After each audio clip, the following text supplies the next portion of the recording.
যদি অনেকগুলো বছর ভালোভাবে বেঁচে থাকতে হয় তো তাহলে এই 6টি নিয়ম আমাদের প্রত্যেককেই মেনে চলতে হবে।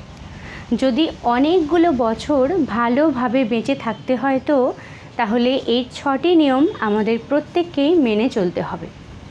এই 6টি নিয়ম যদি আমরা প্রত্যেকেই মেনে চলতে পারি তাহলে আমরা পারবো অনেকগুলো বছর ভালোভাবে বেঁচে থাকতে। চলো তাহলে আজকে বলি এই 6টি নিয়ম কি কি, মন দিয়ে শুনবে। নাম্বার 1, মায়া ত্যাগ করতে হবে। মায়া খুব খারাপ জিনিস, সেটা কোনো জিনিসের উপর হোক বা কোনো মানুষের উপর।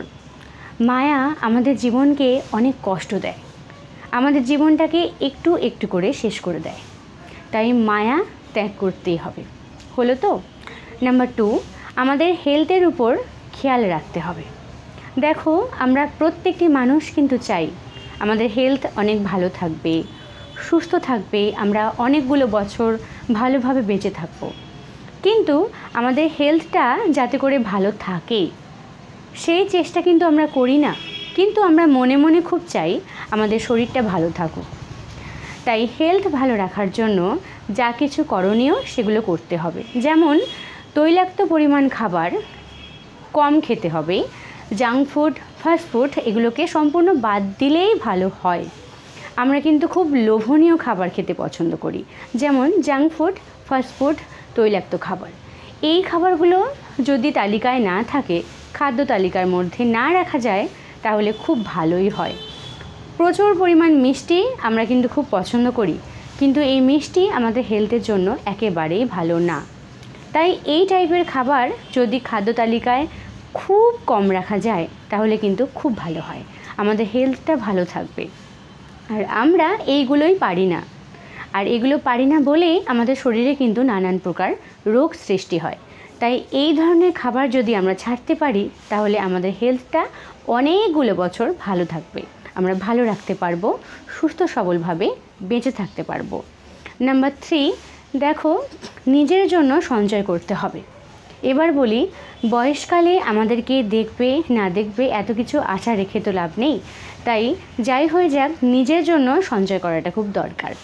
নাম্বার 4, যতটা সম্ভব নিজের উপর নির্ভরশীল হতে হবে। একটা সময় পর তো আমরা পারবো না, তখন আমাদের অন্যের উপরে নির্ভরশীল থাকতে হবে। তাই যতটা সম্ভব একটা এজের পরও যতটা সম্ভব আমরা যদি নিজের উপর নির্ভরশীল থাকতে পারি ততটাই আমাদের নিজেদের জন্যই মঙ্গলদায়ক হবে। নাম্বার 5, যেটা আমি বারবার বলি, প্রথম থেকেই যখন থেকে আমি ভিডিও করছি তখন থেকেই বলে আসছি, আজকেও বলবো এবং যতদিন আমি বেঁচে থাকবো ততদিন আমি তোমাদের বলবো, সৎ থাকো, নিজের প্রতি সৎ থাকো, ঈশ্বরের চোখে সৎ থাকো। যতই কষ্ট পাও, যতই যাই হয়ে যাক না কেন, কখনো অসৎ পথে পা রাখবে না। সৎ থাকবে, ঈশ্বরের চোখে সৎ থাকবে। কষ্ট পেলেও ভগবান আছে, তিনি দেখছেন তোমাকে 24টা ঘন্টা, তিনি দেখছেন তুমি কি করছো না করছো।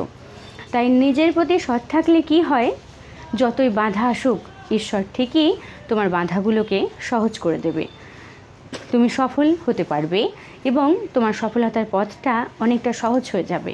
কিন্তু কখনো অসৎ কাজ করবে না, অসৎ পথে কখনো পা দেবে না। নিজের প্রতি সৎ থাকলে কি হয়, এই যে আমরা পৃথিবীর লোকে আছি তো, এখন একটা জীবন, আমরা যখন মারা যাব মৃত্যুর পরেও কিন্তু একটা লোক আছে, তখনও একটা জীবন আমাদের কাটাতে হবে। তাই এখনের কর্মফলটা কিন্তু তখনও পেতে হতে পারে। তাই এই ভেবেও এখন সৎ থাকো, যাই হয়ে যাক সৎ থাকবে। নাম্বার 6, এটা কিন্তু খুব গুরুত্বপূর্ণ একটা পয়েন্ট, এটা ভীষণ গুরুত্বপূর্ণ একটা পয়েন্ট, মন দিয়ে শুনবে। দেখো, চিন্তা কার নেই? এই পৃথিবীতে প্রত্যেকটি মানুষেরই অনেক অনেক চিন্তা আছে। চিন্তা একরকম জিনিস, দুশ্চিন্তা আরেক রকম জিনিস। দুশ্চিন্তা কিন্তু মানুষের মৃত্যুর কারণও হতে পারে। তাই চিন্তা করো, ঠিক আছে, কিন্তু সেই চিন্তা যেন দুশ্চিন্তায় পরিণত না হয়। এত দুশ্চিন্তা করেই বা কী হবে? আমাদের হাতে কি সবটা রয়েছে?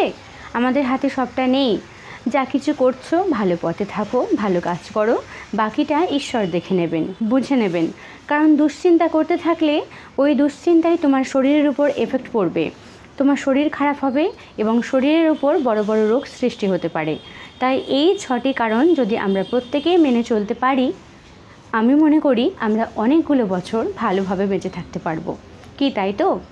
আজ থেকেই কিন্তু এই 6টি পয়েন্ট মনে রাখবে এবং এই 6টি নিয়ম ভালোভাবে মেনে চলবে। আমিও মেনে চলবো, তোমরাও মেনে চলবে, তাই তো? আজকের ভিডিওটা কেমন লাগলো বলবে, একটা কমেন্ট করবে। চলো টাটা।